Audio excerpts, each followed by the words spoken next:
하나님 말씀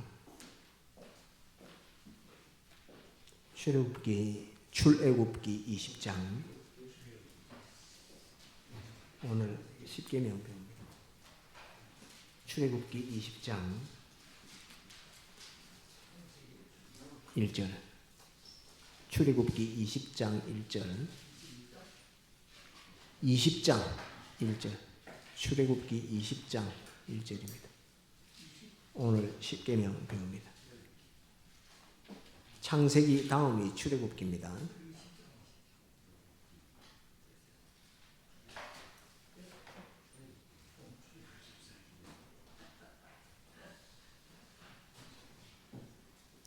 봉독합니다.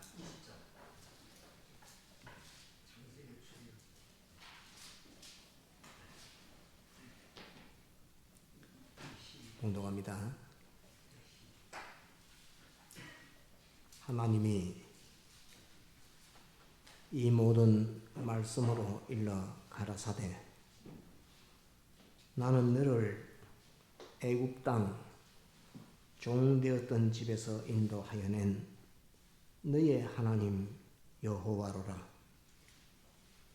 너는 나 외에는 다른 신들을 내게 있게 말지니라. 너를 위하여 새긴 우상을 만들지 말고 또 위로 하늘에 있는 것이나 아래로 땅에 있는 것이나 땅 아래 물속에 있는 것의 아무 형상이든지 만들지 말며 그것들에게 절하지 말며 그것들을 섬기지 말라. 나 여호와 너의 하나님은 질투하는 하나님인즉 나를 미워하는 자의 죄를 갚되 아비로부터 아들에게로 3, 4대까지 이르게 하거니와 나를 사랑하고 내 계명을 지키는 자에게는 1000대까지 은혜를 베푸느니라.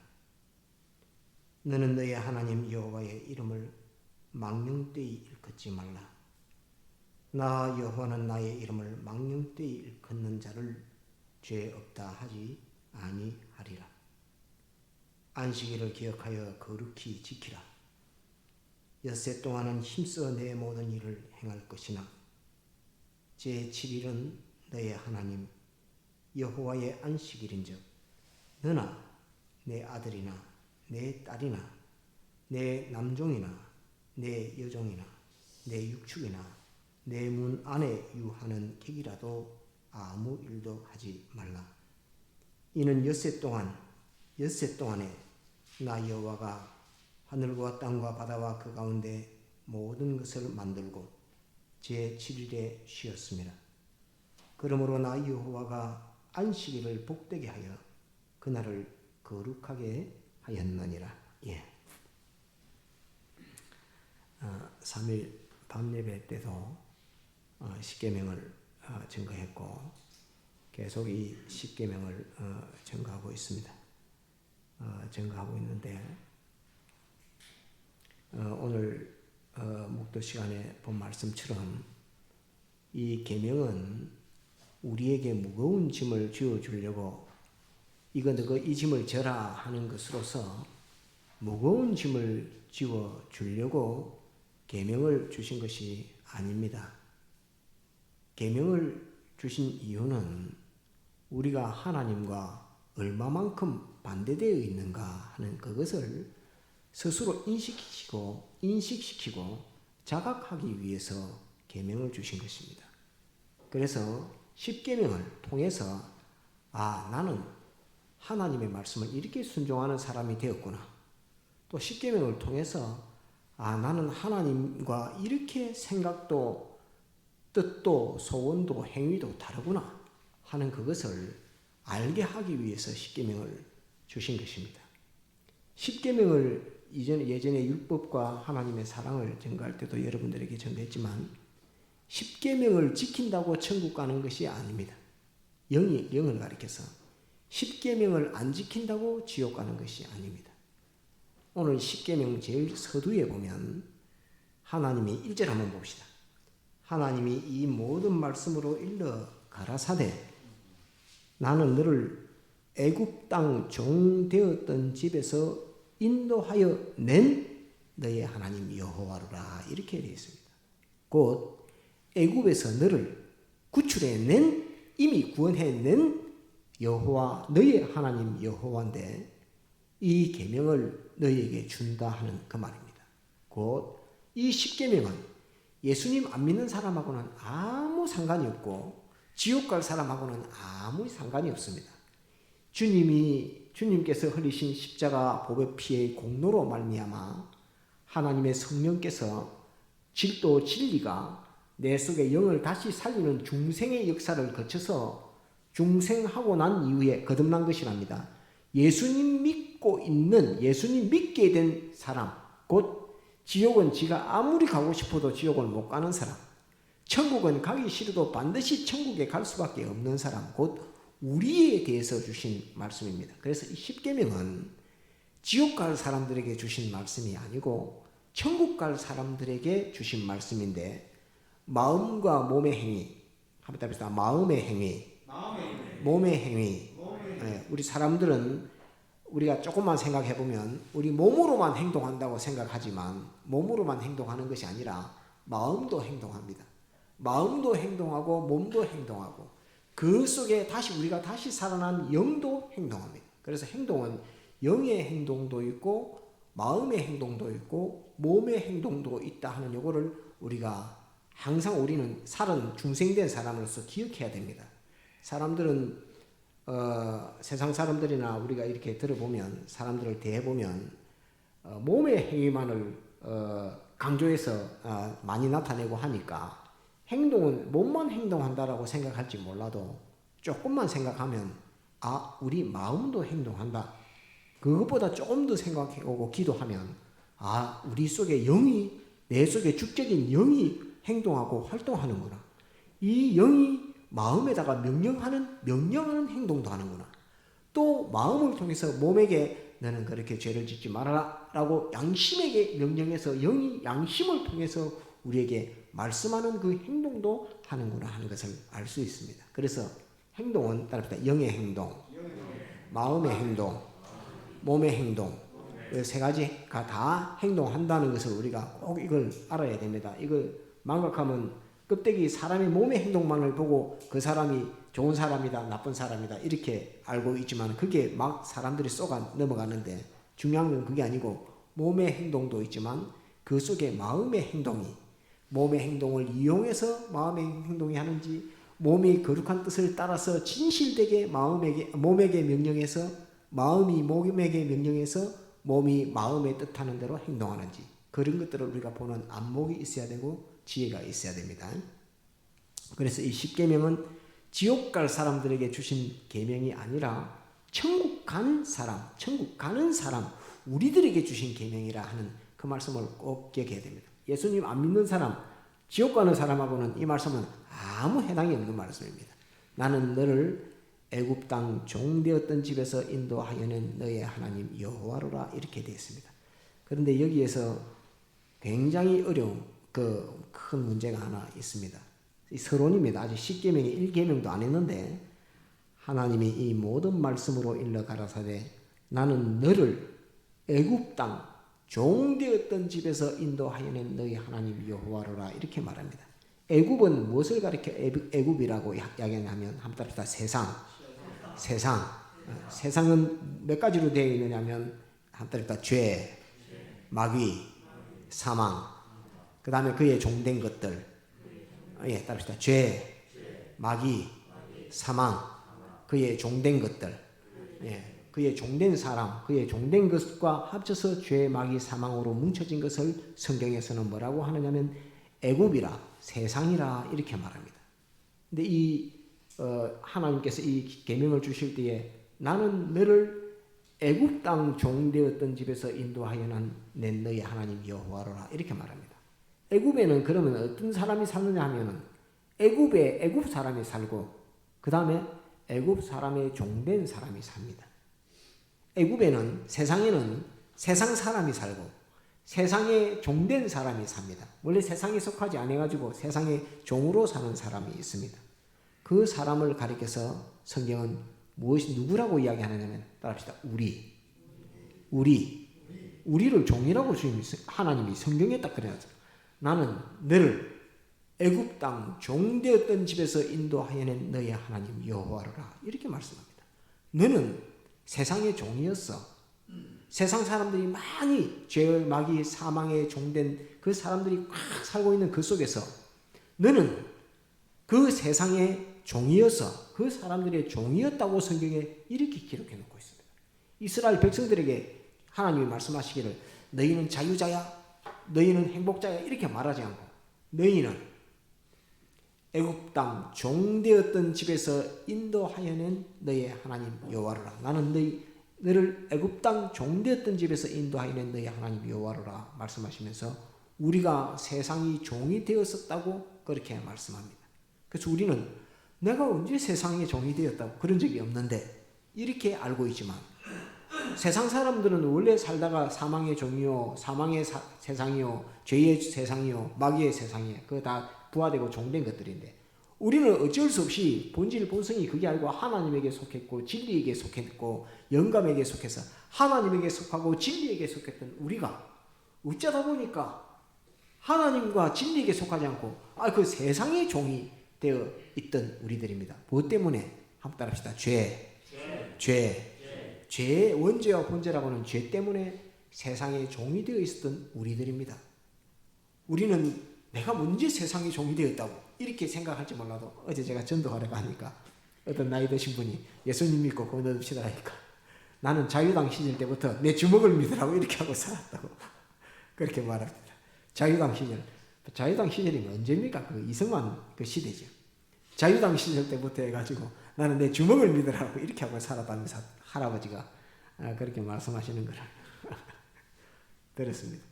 그런데 사람은 하나님의 아들들은 세상에 종되어 있었습니다. 이걸 하나를 꼭 기억을 해야 됩니다. 그런데 예수님께서 십자가에 못 박혀 딱 죽으심으로 말미암아 그 못 박혀 딱 그 결박돼 갖고 못 딱 박히는 순간에 우리는 확 자유를 얻었습니다. 주님이 못을 꽝꽝 박을 때에 팔과 다리에다 못을 쳐서 박을 때에 완전히 그 못 박힐 때에 우리는 거기에 죄와 마귀와 사망의 그 사슬에서 못 박혀 있다가 우리가 거기서 자유를 확 얻었습니다. 그래서 우리는 죄에서 자유, 마귀에게서 자유, 사망에게서 자유 이것을 우리는 받아가진 우리입니다. 받아가졌는지 나는 언제 받아가졌지 모르겠지만은 그걸 모른다 할지라도 우리가 하나님을 아버지 하나님이라고 이렇게 부르고 예수님을 구주라고 주님이라고 부르는 그때가 이미 나는 그 해방과 자유를 받은 것입니다. 그래서 예수님을 부를 때 주님 이렇게 나의 주여 주님 이렇게 나의 주님 이렇게 부를 때는 이미 나는 천국 갈 사람이요 해방과 자유를 받은 사람이요 하나님을 부를 때 하나님 아버지 이렇게 부르면 이미 자기도 모르게 거기서 해방과 자유를 받은 자신이라는 것을 알아야 합니다. 그래서 내 입에서 하나님 아버지라는 말이 나오고 내 입에서 주님이라는 말이 나올 때 그것은 내가 이미 그 애굽 땅 종되었던 데서 해방과 자유를 받은 내 자신이라 하는 것을 꼭 기억해야 됩니다.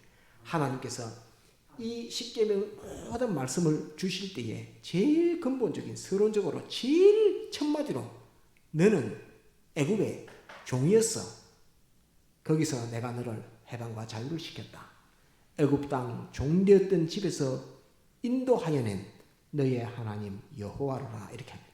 하나님께서 우리에게 말할 때 나는 너의 하나님이야. 나는 너의 하나님이야. 이 친구들 나는 너의 하나님. 너의 하나님. 하나님께서 너희들의 하나님이야. 이렇게 하지 않고 나는 너의 하나님. 나는 너의 하나님. 너희 하나님 이렇게 합니다. 우리는 하나님을 부를 때 어떻게 불러야 되냐면 우리 아버지라고 불러요. 우리 하나님, 우리 아버지라고 불러요. 나의 하나님으로 부를 수가 없습니다. 왜? 중간에 예수님이 끼었거든요. 예수님의 인성과 내가 합쳐서 하나님을 부를 때 하나님 아버지라고 부릅니다. 그리고 우리 하나님, 우리 아버지 이렇게 부르는 겁니다. 나의 아버지 이렇게 부르는 게 아니라 하나님을 부를 때는 따라합시다. 우리 아버지, 우리 아버지 이렇게 부르요.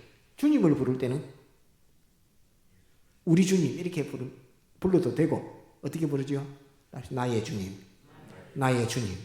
주님을 예수님을 부를 때는 나의 주님 이렇게 불러도 되고 이렇게 불러도 되고 우리 주님 이렇게 불러도 되고 여러 사람 우리가 모였으니까 우리 주님 이렇게 말씀해도 되고 혼자 골방에 들어가서 기도할 때는 나의 주님 이렇게 부를 수 있습니다. 골방에서 혼자 기도할 때 나의 주님 이렇게 기도하고, 주님도 우리를 볼 때 나의 종 이렇게 주님께서 우리를 부르시고 이렇게 하지요. 그래서 하나님께서는 우리를 볼 때 너의 하나님, 나는 너의 하나님이라고 부르고, 우리가 하나님을 부를 때는 예수님과 합쳐서, 예수님과 내가 합쳐져서 하나님을 불러야 되기 때문에 우리 하나님, 우리 아버지 이렇게 부르고, 꼭 기억해야 됩니다. 이거 교리가 이거 바로 세워져 있지 않기 때문에 교회가 막 혼돈돼가고 지 마음대로 막 부릅니다. 그리고 주님을 부를 때는 나를 위해 구속하신 주님이기 때문에 나의 주님 이렇게 부릅니다. 많은 사람이 모여서 주님을 부를 때는 우리 주님 이렇게 부르지만은, 내가 골방에 들어가서 혼자 기도할 때는 우리 주님도 괜찮지만 우리 주님보다는 나의 주님, 나의 주님, 우리 아버지, 예, 나의 주님, 우리 아버지 하나님, 예, 또 나의 주님, 하나님 우리 아버지, 이것도 명확하게 확정을 지어서 교리적으로 갖고 있어야 되지, 안 그러면 막 썰려갖고 뭐라고 부르는지 나의 하나님, 나의 하나님, 그거는 예수님의 대속을 가지고 와서 지금 부르는 그런 것인데, 주님께서는 하나님 부를 때 나의 하나님, 나의 하나님 어찌하여 나를 버리셨나이까 이렇게 말씀하셨지만은, 주님은 하나님은 아버지를 부를 때 나의 하나님 부르고, 우리는 하나님을 부를 때 예수님과 같이 불러야 했기 때문에 우리의 하나님, 우리 아버지라고 이렇게 부른다는, 요것도 교리들이 다 흐려져 있는데 요것도 명확히 가져야 되겠습니다. 그래서 우리는 내가 알지 못할 때 애굽의 종이었다 하는 요거를 꼭 기억해야 됩니다. 여기서 예수님이 십자가에 못 박혀 죽으심으로 나를 거기에서 구출했다 하는 것을 꼭 기억해야 됩니다. 그래서 우리는 죄의 종이 아닙니다. 우리는 마귀의 종도 아니고 우리는 세상의 종도 아닙니다. 죄와 마귀와 죽음의 종되어 있는 그 사람들이 모여있는 그들의 종이 아닙니다. 우리는 거기에서 완전히 해방과 자유를 얻었습니다. 그래서 우리는 전도지를 들고 예수님 믿으시오, 죄와 마귀와 사망에서 나처럼 자유를 얻으세요 이렇게 말하면서 전도지를 줄 수 있는 것입니다. 그래서 우리는 이제 종이 아니라는 것, 따릅시다. 우리는 애굽의 종이 아니다, 세상의 종이 아니다. 이걸 꼭 기억해야 됩니다. 제1계명 봅시다. 너는 나 외에는 다른 신들을 내게 있게 말지니라. 다른 신들을 내게 있게 말지니라. 이거 3일 예배 때 다른 신들을 할 때에 우리 김현준 집사님이 자기라고, 하나님 앞에 제일 많은 신, 그게 자기라고 해서 제가 너무 기뻤습니다. 아주 많이 기뻤습니다. 왜 그러냐니까, 이 말씀을 듣고 따라오는구나. 이 말씀을 듣고 이 보배로운 이 말씀을 자기의 교리와 신조로 받아 가지면서 따라오는구나 해서 제 마음이 너무 기뻤습니다. 그래서 너는 그 밑에 다른 해석을 보면 내 앞에 다른 하나님을 둘지 말지니라 이렇게 되어 있습니다. 이 하나님 앞에 제가 사드락 메삭 아벳느고까지 다시 한 번 더 증가하겠습니다. 2장 4절 봅시다. 2계명. 너를 위하여 새긴 우상을 만들지 말고 또 위로 하늘에 있는 것이나 아래로 땅에 있는 것이나 땅 아래 물속에 있는 것의 아무 형상이든지 만들지 말며 그것들에게 절하지 말며 그것들을 섬기지 말라. 나 여호와 너의 하나님은 질투하는 하나님인즉 나를 미워하는 자의 죄를 갚되 아비로부터 아들에게로 3, 4대까지 이르게 하거니와 나를 사랑하고 내 계명을 지키는 자에게는 1000대까지 은혜를 베푸느니라. 이 계명에서 질투라는 말이 나옵니다. 질투하는 하나님인즉 5절의 중간쯤에 보면 그것들에게 절하지 말며 그것들을 섬기지 말라. 나 여호와 너희 하나님은 질투하는 하나님인즉 이렇게 되어 있습니다. 하나님이 우리가 무슨 우상에게 절하고 우상을 섬기고 우상에게 손비비고 하는 그것을 하나님께서 어떻게 보느냐 하면 나는 질투하는 하나님입니다. 내가 나를 두고 다른 거에다가 손을 빌어, 다른 거에다가 머리를 숙여서 절을 해, 나를 두고 너를 위해서 사람 되어갖고 너를 위해서 십자가에 못 박아 죽었고 내가 너를 위해서 영원히 사람의 옷을 입고 내가 너를 위해서 영원히 기도하고 이렇게 하는데, 내가 너를 위해서 보혜사 성령을 보내주고 내가 너를 성령을 보내고 진리를 힘입어서 너의 영을 다시 살리고 죽은 너를 살려줬는데 네가 무슨 아무것도 아닌 돌상에다가 가가지고 머리를 박고 거기다가 손을 비비고 절을 해. 또 그것에 소망을 두고 그것이 무엇을 잘해달라고 그렇게 의지를 해. 또 의탁을 해, 의뢰를 해, 소망을 둬, 맡기기는 모든 일을 맡겨 하는 그 일에 대해서 하나님은 질투하는 하나님이죠. 질투하는 하나님. 내가 너를 이토록 사랑해서 그런 거 하지 말라고. 내가 하늘의 그 땅의 그 모든 축복을 너한테 다 준다고. 천대까지 내가 너에게 복을 주겠다고 약속을 하고 이렇게 하는데, 아니 너는 내가 하는 그 약속을 너는 뭘로 듣고, 너는 저기에 돌로 만드는 거, 금을 입혀가지고 금상을 만들어 놓은 거, 거기 가서 머리를 숙이고 거기에 무릎을 꿇고 조아리고 하는 그 일을 해가지고는 안 된다. 그 일에 대해서 하나님께서 질투하는 하나님이죠. 이 질투하는 이 것은 매를 한 대 때려가지고는 직성이 안 풀리는 겁니다. 거의 반죽해야지 그 직성이 풀리는 그런 것입니다. 하나님을 이렇게 경록케 하고 진노케 하는 그 역사가 만물의 영장으로 사람을 지어놨는데, 하나님께서 만물의 영장으로 사람을 지어놨는데, 이 만물의 영장된 사람이 아무것도 아닌 하나님께서 요새 지어놓은 것 중에 돌덩이, 쇳덩이 거기 가가지고 또 나무 한 포기, 나무 한 포기, 우리 집에 우리 집에 옆에 할머니가 계십니다. 그 아들이 아들이 연세대학교 고려대 법대를 나왔다고 이야기하고, 그 남편은 의사입니다. 근데 의사는 한 90세쯤 됩니다. 할아버지가. 근데 이제 병원에서 은퇴를 했습니다. 80몇 세라든가 85세라든가 제가 들었는데, 그 예수님 믿으시오 이라니까 안 믿는다고 막 그러는데, 그 할머니는 몸이 안 좋습니다. 항상 나오면 아파트 그 창 쪽을 향해서 산이 앞에 구덕산인데 거기서 아침에 나오면 이렇게 하고 손을 비비고 있어요. 오래 살게 해달라는 그런 취지겠죠.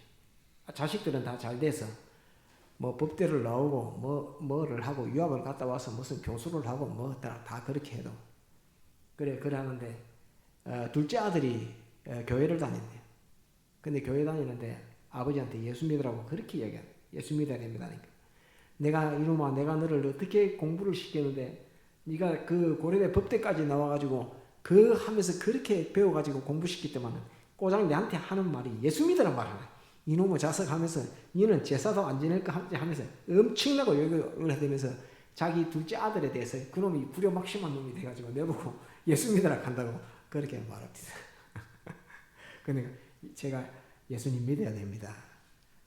모든 그 생명과 축복은 하나님에게서 나오지 다른 데서는 안 나옵니다. 근데 또 그렇게 말하면서 아이고 절에 그렇게 불공을 열심히 드리고 절에 열심히 다니는데 석가모니하고 뭐 제가 아버님하고 그 열천도 하듯이 한 4천쯤 됩니까? 네.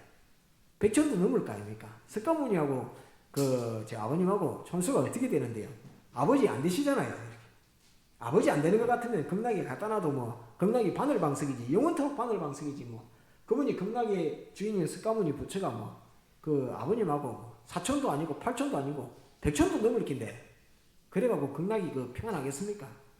예수님 믿으면 하나님 아버지 됩니다. 그래서 아버지의 아들로서 천국에서 영생합니다. 예수 믿으이소 이렇게 하니까 이렇게 말씀하시고 그래 가셨던 그 일들이 있습니다. 그런 것처럼 하나님은 우리를 사랑해서 질투하는 이 하나님이라는 우상성기는 것은 3, 4대까지 완전히 망하는 것이고, 하나님을 사랑하고 그 계명을 지키는 것은 천대까지 하나님의 은혜와 복을 받는 것이라는 이 하나님의 약속입니다. 하나님께서 천지를 창조했습니다. 이거 꼭 믿어야 되는데, 하나님은 눈에 보이는 것, 보이지 않는 것을 창조했습니다.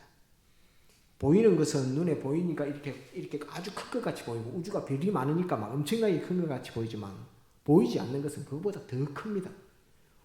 보이지 않는 것을 우리 육체 속에 영도 보이지 않는 것을 만드시고, 또 마음도 혼도 만드시고, 우리 육체도 만들어서 우리 속에 영과 혼과 육체를 우리 몸 안에 딱 통일시켜서 딱 놔놨어요. 많이 생각한 것처럼 마음은 몸을 위해서, 영을 위해서 살고, 또 영은 마음을 위해서, 몸을 위해서 살고, 몸은 또 마음을 위해서 살고. 그래서 몸이 지 몸을 위해서 산 적이 있습니까? 우리가 살아가는 게. 몸은 마음을 기쁘게 하기 위해서 전심전력이 삽니다. 마음은 몸을 위해서 이것 먹어라 저것 먹어라 하면서 마음은 몸에게 계속 영향합니다. 이게 우리 몸 육체 속에 이렇게 한 육체 속에 딱 통일돼서 있습니다. 그렇다고 마음이 어디로 나가지도 못합니다. 그 능력 있고 지혜 있는 마음이 어디 가지도 못합니다. 항상 자기 육체 속에 있으면서 그 마음은 몸을 위하고 몸은 마음을 위하고 몸과 마음은 영을 위하는 그 구조로 하나님이 딱 창조해놨는데 무슨 진화가 돼서 그렇다느니 뭐 어쩌고 저쩌고, 그거는 예전에도 정한 것처럼 미신보다 더 미신입니다. 부모가 자식에게 자녀를 낳았지만은 그 마음을 전해준 적이, 자기 마음을 쪼개갖고 자식한테 넣어준 적이 있습니까? 그렇지 않지만은 하나님께서 생명을 창조하시고 그에게 혼과 영을 넣으니까 모든 사람이 마음을 다 가져가 있는, 마음이 가져가 있고, 영은 있는데 영은 예수 안 믿으면 예수님의 피 대속의 공로가 오기 전에 이미 정죄받아서, 죄값은 사망이라는 정죄받아서 영은 생기자마자 아마 죽어봅니다. 사람에게서. 그 죽은 것을 하나님의 말씀으로 다시 살리는, 예수 믿으면 다시 살리는, 진리와 영감으로 다시 살리는 역사가 중생 거듭남의 역사입니다. 우리가 다 거듭나서 예수 믿게 이렇게 되어 있습니다.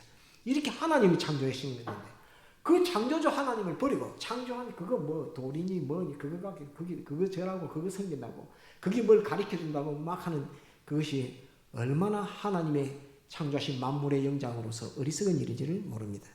그래서 요 우상 섬기고 만들고 절하는, 다른 것을 의지하고 의뢰하고 맡기고 하는 그것은 전부 다 우상입니다. 따라합시다. 의지하고 의뢰하고 맡기는 거, 그것은 우상입니다. 우상. 그 다음에 나 위에 다른 신들을 내게 있게 말지니라 하는 그 첫 번째 계명, 다른 하나님을 너희에게 있지 말지니라 하는 것은, 그것은 맡기고 의지하는 것이 아니라 내 자신을 통치하고 내 자신을 주재하고 통치하는 겁니다. 한답다 주재하고 통치하는 것. 자기가 무엇에게든지 주재받고 관리받고 통치받는 그것이, 자기를 통치하는 것이 신입니다. 자기를 통치하는 것이 하나님입니다. 그래서 3일 예배 때 증거했지요. 사드락 메삭 아벳느고가 느부갓네살, 바벨론 왕 느부갓네살이 바벨론 제국의 초대 임금 느부갓네살이 금신상을 딱 만들어 놓고, 30m짜리 금신상을 만들어 놓고, 나팔 불거든 북치거든 전부 여기다 절해라 이렇게 하니까 전부 다 절을 하는데 사드락 메삭 아벳느고는 절을 안 합니다. 절을 안 하니까 다른 사람이 고발을 해가지고 저 세 사람은 쉽게 말하면 장관인데, 이 장관 이 세 사람은 시장입니다. 도지사나 시장쯤 됩니다. 다른 데 나가서 공무원이 돼, 고위 공무원이 돼. 아니 유다 포로 잡아온 백성을 갖다가 바빌론 임금이 시장을 만들어놨고 무슨 남도 무슨 북도 뭐 해가지고 장관을 만들어놨다고, 임금이 만들어놓은 금신상에 절하라 하니까 절을 안 하고 있습니다. 이 어찌 되겠습니까 하니까 느부갓네살이 화가 확 났습니다. 화가 확 나가지고 불러와서 내가 너한테 마지막 기회를 주겠다. 나팔 불고 주악하거든 저 금신상에게 절하도록 해라 이렇게 하니까 느부갓네살 앞에서 사드락 메삭 아벳느고가 하는 말이, 나팔 불든 뭐 하든 우리는 하나님께서 풀무불에 던져 넣는다 하니까 풀무불 속에서도 건져내실 것이고 임금의 손에서도 건져내실 것입니다. 이렇게 말합니다. 그러면서 풀무불 속에서도 건져내고 임금의 손에서도 건져내고, 그렇게 안 한다 할지라도 우리가 절 안 할 줄 아십시오. 이렇게 말합니다. 엄청난 이 답변을 합니다. 그러니까 느부갓네살이 화가 머리 끝까지 올라갔고, 풀무불은 쇠를 녹이는 불입니다. 쇠를 녹이는 불인데 쇠를 녹이는 불을 갖다가 7배나 평소보다 더 뜨겁게 하니까 엄청나게 불을 높이니까 사드락 메삭 아벳느고를 불 속에 던지던 사람들이 옆에서 다 죽었고, 사드락 메삭 아벳느고는 불 속으로 들어갔는데 불에 타지도 않고 한 냄새도 나지 않고 거기서 네 사람이 다닙니다. 한 분은 주님입니다. 예수님, 주님의 사람들 오시기 전에 주님. 그러니까 느부갓네살이 깜짝 놀라서 아이고야, 이 다른 신하들이 저기 세 사람이 들어갔는데 네 사람이 춤을 추면서 다닙니다. 이렇게 하니까 한 사람은 꼭 신의 아들 같습니다. 이렇게 말하니까 느부갓네살이 깜짝 놀라고 하나님의 종 사드락 메삭 아벳느고야 빨리 나오라 그러니까 참 나왔는데 불 냄새도 안 나는 모습으로 딱 나왔습니다. 그것이 놀라운 기적의 역사가 있었습니다. 그때 우상은 무엇이냐면 금신상이 우상입니다. 절하라 하는 금으로 만들어놓은, 금을 입혀갖고 만들어놓은 금신상이 우상입니다. 우상인데 그때의 신은 누가 신인가? 너는 나의 이제 두 가지 계명이 같이 합쳐졌는데 그때의 신은 따라합시다. 느부갓네살 느부갓네살, 나를 통치하고 나를 주재하는 그 요소가 신입니다. 그래서 제1계명이 너는 나 외에 다른 신들을 내게 있게 말지니라 하는 것은 너는 나에게만 복종하지 다른 것에게 복종하지 말아라. 내가 그 사람에게 복종하라 하면 그 사람에게 복종하고, 내가 그 말을 들으라 하면 그 말을 듣고, 내가 그 말을 듣지 말라 하거든 너는 그 말을 들어서는 안 된다 하는 이 통치와 주제를 가리켜서 신이라 그렇게 말합니다. 그래서 그때 당시에 느부갓네살은 신입니다. 우상은 금신상입니다. 요거를 잘 알고 우리가 1계명과 2계명을 보아야 합니다. 그래야 실수하지 않고, 아 지금은 내가 1계명이 닥쳤다, 아 지금은 2계명이네, 아 지금은 1계명이네, 이걸 정확하게 해서 죄를 지었을 때도 아 오늘 주님 내가 1계명을 범했습니다. 내가 누가 나를 주재하고 통치한다고 내가 하게끔 내가 거기에 굴복해서 내가 살았습니다. 죄가 통치할 때에 내가 죄에게 굴복해서 죄가 나의 하나님이 되었습니다. 불의가 나를 통치할 때에 내가 철이 없어가지고 불의에 굴복해서 불의가 나를 통치해서 불의가 나의 하나님이 되었습니다. 죽음이 몰려왔는데 그 죽음이 두렵다고 내가 하나님을 버렸으니 죽음이 나의 하나님이 되었습니다 하면서 죽음이 나의 하나님이 되었고 죄가 나의 하나님이 되었고 사망이 나의 하나님이 되었던 오늘 하루입니다. 주님 이 죄를 용서해 주옵소서. 내가 다시는 1계명을 범하지 않고 나를 주재하거나 나를 통치하는 다른 것을 어떤 것도 내가 두지 않고 오직 하나님에게만 주재받고 하나님에게만 통치받는 나 자신이 되겠습니다 하면서 회개의 기도를 주님이 만족하실 수 있는, 하나님이 기뻐 만족하실 수 있는, 그래 네가 그것을 알았으니 기특하다, 내가 또 그와 같은 현실을 줄 테니까 그러한 현실을 다시 만나거든 내가 너희 하나님이 되는 것을 너는 확실히 믿고 그것을 보여봐라. 내가 너희 하나님이 되는 것을 너는 너뿐만 아니라 다른 사람에게도 나타내줘 봐라 하는 것으로서 하나님께서 내가 그와 같은 현실을 너에게 또 주구만, 또 줄 때에 너는 제1계명을 꼭 지키도록 해라 하면서 자기를 주재하는 것, 자기를 통치하는 것이 오직 하나님 한 분만이 자기를 주재하고 통치하게 하는 그것이 1계명을 지키는 것입니다. 그래 이제 3일 예배 때 그 자기 앞에서 자기를 통치하는 그 하나님 중에 제일 많이 앞에, 자기 앞에 하나님보다 앞에 내게 와서 나를 주재하고 나를 통치하는 자가 누군가? 라고 질문했는데 김현진 집사님이 맞췄어요. 자기를 통치하는, 하나님보다 자기를 통치하는, 제일 많이 통치하는 것이 누구입니까? 답을 따릅시다. 자기가 하나님보다 자기를 더 통치하는 이것이 자기가 신이 된 것입니다. 자기가 자기의 하나님이 된 것입니다. 이게 1계명을 범하는 것입니다. 1계명 따르다. 자기가 자기의 하나님이 되면 1계명을 범하는 것이다. 이것이 사람들이 죄를 범하는 1계명을 범하는 것 중에 제일 많은 것입니다.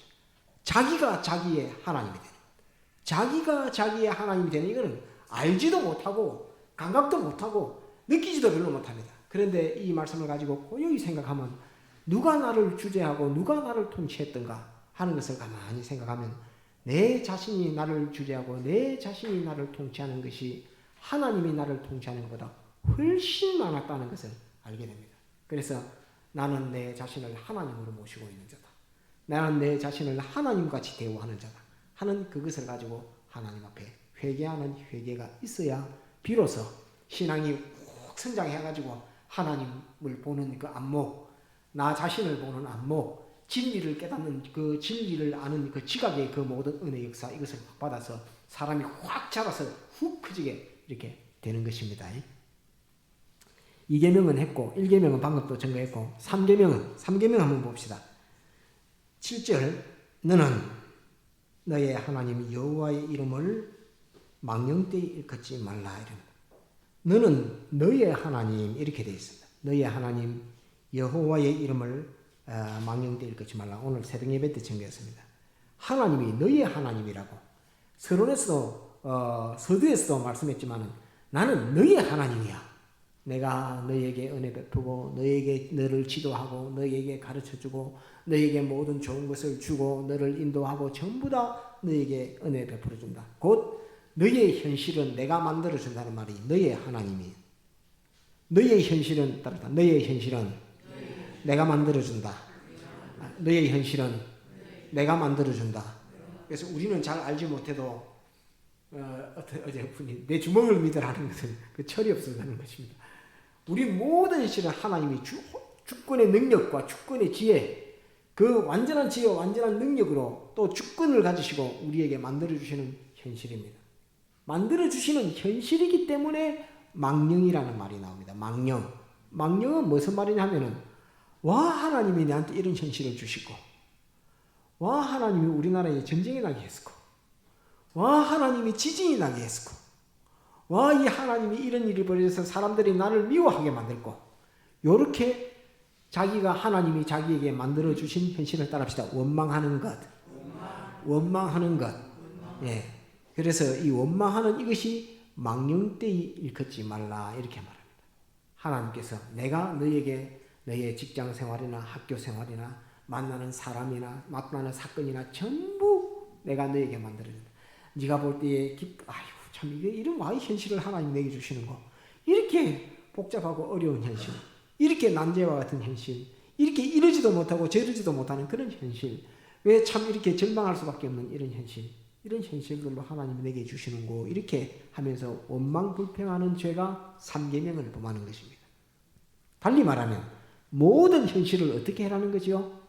자기에게 닥친 모든 현실, 내가 공부를 많이 했던 현실, 내가 공부를 못했던 현실, 또 내가 친구한테 미움을 받았던 현실, 또 친구를 또는 친구에게 미워했던 현실, 또는 친구에게 사랑을 받았던 현실, 모든 그 현실에 있어서 따릅시다. 감사. 자기의 모든 일생의 모든 현실을 하나님 앞에 감사하라는 말이, 너는 너의 하나님 여호와의 이름을 망령되이 일컫지 말라 하는 그 말입니다. 따릅시다. 감사. 원망하지 말고 감사. 현실 주신 하나님을 다시 현실 주신 하나님께 감사. 예, 이것이 제 3계명입니다. 꼭 기억을 해야 됩니다. 감사함으로 나에게 이런 현실을 주신 것은, 내가 이해할 수 없는 현실을 주신 것을 주님 어쨌든 감사를 드립니다. 그런데 나는 이 이해할 수 없는 현실을 어떻게 극복해야 될지, 내가 어떻게 이 현실을 내가 뚫고 나가야 될지 주님 나는 모릅니다. 그러면서 주님 나는 모릅니다. 주님께서 인도해 주시고, 주님께서 그 길을 열어주시고, 주님께서 그것을 보여주시고, 주님께서 그것을 가르쳐 주십시오. 이렇게 말하면은 이 계명을 범한 겁니까? 안 범한 겁니까? 안 범한 거지. 이렇게 하는데, 이런 현실을 주는데, 내가 참 이해 못하는 현실을 만났는데, 내가 선생님을 만나러 가야 되겠다. 제가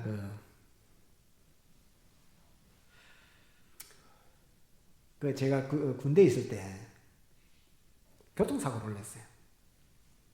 그래서 서부 경찰서에 있는데 군인이니까 헌병대에서 와가지고 저를 붙잡아 갔습니다. 여러분들 처음 들을 겁니다.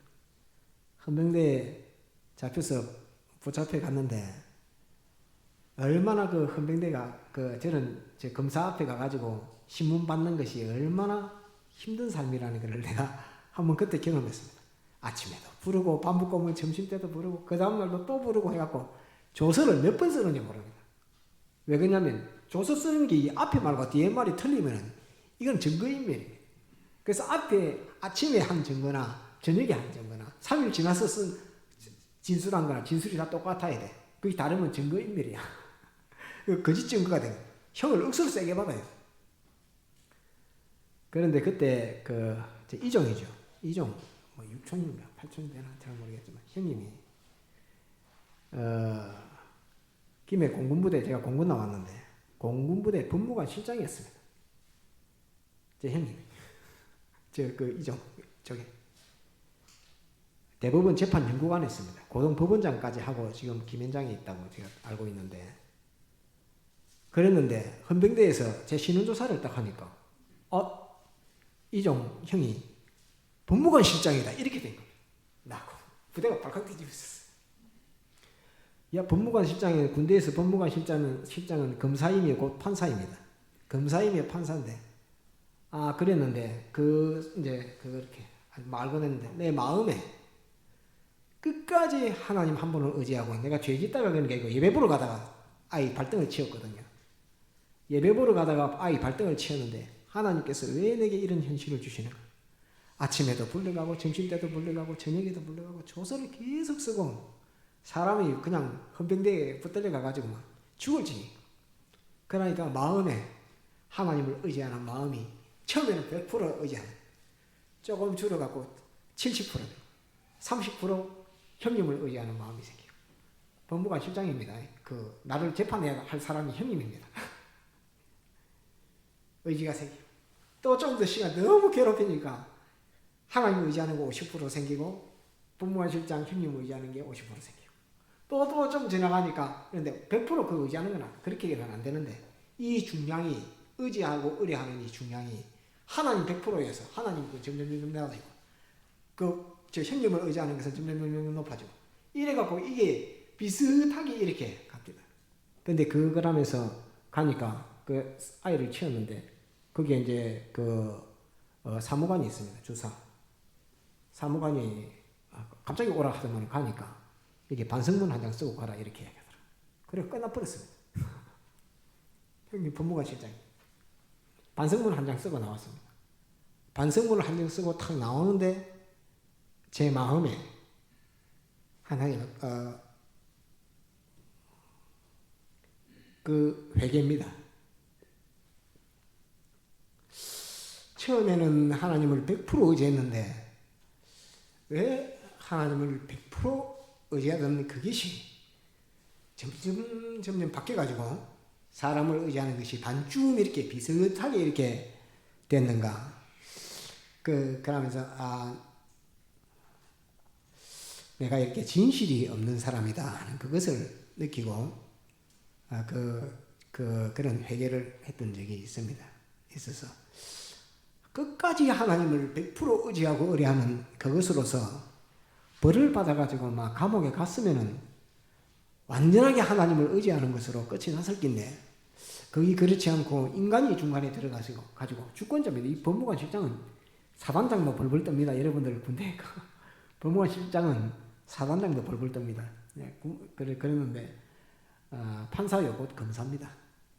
검사인데 그것을 의지하는 마음이 반반 생겼던 내 자신을 돌아보면서 이것이 이계명을 범하는 것이다 하는 그것을 알고 그것을 하나님 앞에 깊이 이렇게 회개했던 적이 있습니다. 그래서 의지하고 의뢰하는 것, 그것은 이계명을 범하는 것입니다. 이걸 꼭 기억을 해야 되고, 나를 통치하고 주재하는 것은 일계명을 범하는 것이고, 그 현실을 만났을 때 원망불평하는 것은 삼계명을 범하는 것이고, 그 원망불평 속에 그 삼계명을 범하지 않기 위해서는 따릅시다. 감사. 자기 현실에 대해서 감사.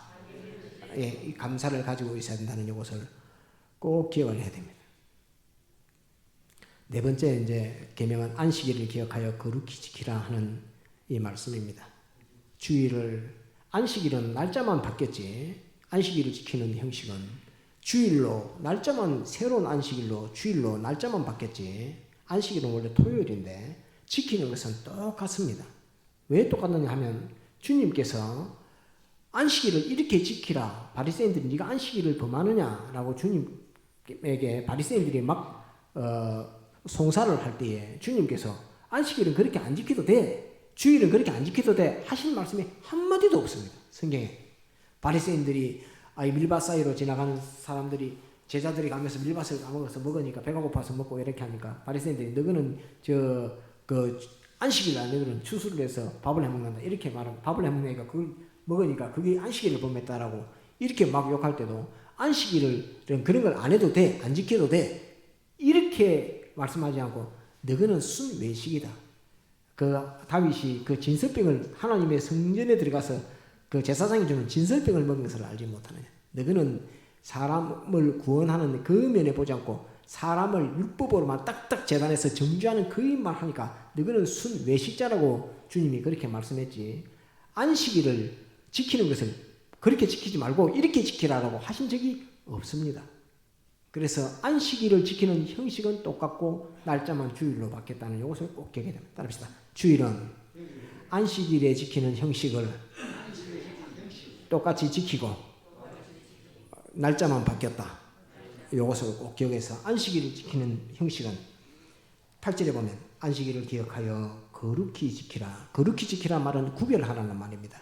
주일 되면은 모든 생각도 의복도 모든 것을 다 시간도 구별하라는 말입니다. 예배드리는 시간으로 거룩히 지키라. 엿새 동안은 힘써 내 모든 일을 행할 것이나 제7일은 너의 하나님 여호와의 안식일인즉 너나 내 아들이나 내 딸이나 내 남종이나 내 여종이나 내 육축이나 내 문 안에 유하는 객이라도 손님이라도 아무 일도 하지 말라. 이는 엿새 동안에 나 여호와가 하늘과 땅과 바다와 그 가운데 모든 것을 만들고 제7일에 쉬었습니다. 그러므로 나 여호와가 안식일을 복되게 하여 그날을 거룩하게 하였느니라. 예수님 믿는 사람이 주일을 안 지키고 하나님의 축복을 받으려 한다. 그것은 땅에다가 못 심지 않고 가을에 쌀을 추수하겠다 하는 생각과 똑같은 그런 생각입니다. 그래서 안식일 주일을 잘 지키는 여기에 힘을 기울이면 하나님께서 내가 그날을 복되게 했다 이렇게 돼요. 하나님께서 내가 그날을 복되게 해서 그날을 거룩하게 했다라고 이렇게 말합니다. 그래서 우리가 엿새 동안에 세상살이를 막 하면서 열심히 공부도 하고 열심히 일도 하고 열심히 장사도 하고 막 자기가 맡은 일들을 열심히 합니다. 하지만은 토요일 날은 딱 이렇게 구별을 딱 해서 내일 주일이다 하는 것을 알고 그 구별해서 주일을 거룩히 지키려고 구별해서 지키려고 하면 하나님께서 복을 쌓을 것이 없도록 셀이 부어주는 그 역사를 우리가 보아야 합니다. 예수님 믿는 사람들이 주일을 다 지키는데 다른 사람들이 사는 것보다 하루를 적게 사는데 일주일에 온전히 하나님 앞에만 드리는데 주일을 잘 지키는 사람들이 주일 안 지키고 지 마음대로 사는 사람보다 훨씬 행복하게 삽니다. 하나님이 복을 주니까 하나님이 축복하시니까 주일을 지키는 그 일에 힘을 기울이고 마음을 기울이고 엿새 동안에 그러니까 더 열심히 일해야 되고 이렇게 하니까 더 열심히 하고 더 수고하고 이렇게 하고 주일을 딱 구별해서 주일을 지키고 이 사람이 7일 동안 매 밤낮으로 일하면서 했던 그 사람보다 훨씬 행복되고 부자로 물질뿐만 아니라 모든 면에 부유하게 이렇게 삽니다. 평안하게 삽니다. 7일 동안 매 수고하고 막 이러고 일을 이만큼 해놨는데 이제 그거를 납품을 하고 수금을 하다 보니까 그 회사가 뻗어나갔고 돈 한 개도 못 받습니다. 그런 일이 얼마나 많은지 모릅니다. 모든 것을 따라서 하나님의 축복, 하나님의 축복, 이 하나님의 축복을 믿어야 됩니다. 하나님이 축복해 줘야 된다는 것은 이 하나님이 축복하시는 날이 주일이라는 것을 알아야 합니다. 그날을 거룩하게 하였느니라. 내가 그날을 일반 날과 같이 않고 내가 그날을 거룩하게 하였느니라고 하나님이 구별해서 복주는 날로 내가 복주는 날로 그날을 구별해서 거룩하게 했다라고 하나님께서 하신 날이 주일입니다. 그래서 주일을 마음을 다 기울여서 주일을 지키는 그 사람이 점점 잘 되는 것을 해본 사람은 다 알고 해본 사람은 다 경험해서 너도 주일을 지키라 이렇게 하는데 안 해본 사람은 그럴 리가 이렇게 하다가 자기 뜻대로 막 살다가 나중에는 결과적으로 세월이 지나가서 떡 보면 하나는 금덩어리 같이 되어 있고 하나는 저 똥덩어리 같이 되어 있는 그런 것들이 얼마나 많은지 모릅니다. 하나님이 복을 줘야 됩니다. 우리 마음을 창조하신 하나님이 우리 마음에 복을 줘야 됩니다. 우리 영을 창조하신 하나님이 우리 영에게 복을 줘야 됩니다. 우리 몸을 창조하신 육체를 창조하신 하나님이 우리 육체에게 복을 줘야 됩니다. 모든 물질에 보이는 소유를 창조하신 하나님이 그 소유를 내게 복되게 주셔야지 그것이 전부 다 내게 와서 복이 되지 복 안 되게 하는데 그게 복될 일은 만무한 일인 것입니다. 그래서 우리가 이것을 잘 기억해서 이 4가지 계명만 잘 지켜도 하나님의 은혜 가운데 모든 생명과 축복 우리 것이다. 다시 모든 생명과 축복은 우리 것이다. 다시 한번 모든 생명과 축복은 우리 것이다. 애굽 땅 종되었던 집에서 인도하여 낸 너의 하나님 내가 너를 이렇게 복되게 해주겠다라고 하시는 약속입니다. 우리는 옛날에 죄의 종이었습니다. 우리는 옛날에 마귀의 종이었습니다. 옛날에 우리는 사망의 종이었고 그의 종된 사람들의 종이었습니다. 그렇지만 지금은 다릅니다. 지금은 하나님께서 너는 죄에서 해방과 자유를 받았느냐 너는 마귀에게서 해방과 자유를 받았느냐 너는 죽음 사망에서 해방과 자유를 받은 너야 라고 우리에게 말씀하십니다. 내가 이 모든 복을 너에게 다 쏟아부어 주겠다라고 하시는 하나님의 사랑과 하나님의 그 모든 은혜의 역사에 얼마나 감사해야 할지 모릅니다. 그래서 십계명은 무거운 짐으로 주신 것이 아니고 하나님과 내가 얼마나 다르다는 것을 알려주고 내가 이렇게 하면 복을 주고 이렇게 하면 네가 이렇게 하면 저주되고 이렇게 하면 네가 복을 받고 하는 것을 알려주신 것이지 우리를 무겁게 해가지고 우리의 자유를 박탈하고 이런 것이 아닙니다. 죄를 짓는 것도 자유로 죄 짓습니다. 의를 행하는 것도 자유로 의를 행합니다. 자기가 소원해서 의를 행하고 자기가 소원해서 죄를 짓습니다. 그래서 죄 짓지 말아라 이렇게 한다고 그 사람의 자유를 박탈한다고 생각하면 안 됩니다. 사람이 이 친구를 이제 칼로 죽이려고 하는데 야 너는 그렇게 하면 안 돼. 그 칼을 버려. 그 친구를 해서는 안 돼. 이렇게 말하는데 그 다른 사람 보고 너는 내가 사람을 죽이는 자유를 너는 박탈하려고 하나 이렇게 하면서 도로 그 사람을 상해하는 이것은 자기가 가진 자유 같지만은 어디에 매여 있는 것이냐면 죄의 종대가 있는 겁니다. 죄의 종대에 있는 것이지 자기가 정말로 자유하는 것이 아닙니다. 자유는 의의 자유로 해야 합니다. 사람을 죽이려 할 때도 너는 그 사람을 해서는 안 된다라고 말할 수 있는 너는 그 사람에게 칼로 상해서는 안 돼 이렇게 말하면서 말할 수 있는 의를 행할 수 있는 그 사람이 정말로 자유하는 사람입니다. 죄를 짓는데 지금 마음대로 하고 싶다고 죄를 지으면서 막 하는 그것은 자유가 아닙니다. 그냥 죄를 짓는 것이 죄의 종이지 자기가 자유하는 사람이 아닙니다. 그래서 십계명은 우리의 자유를 빼앗는 것이 아니라 우리로 하여금 더욱 자유케 하는 것입니다. 그래서 죄를 짓지 못하게 하고 의를 행하게 하는 의의 자유를 가지게 하는 것이지 죄를 짓는 그 일을 막아서 의의 걸음으로 걷게 하는 것이지 죄 지을 수 있는 자유를 박탈하는 그런 계명이 아니라는 것을 우리가 잘 알아서 하나님께서는 참으로 우리가 자유하기를 바라시고 소원하고 계십니다. 오늘 십계명 서두의 말씀부터 사계명까지 배웠습니다. 깊이 잘 생각해서 믿음으로 구원 이루어가도록 그렇게 해야 되겠습니다. 다 같이 통성으로 기도하시겠습니다.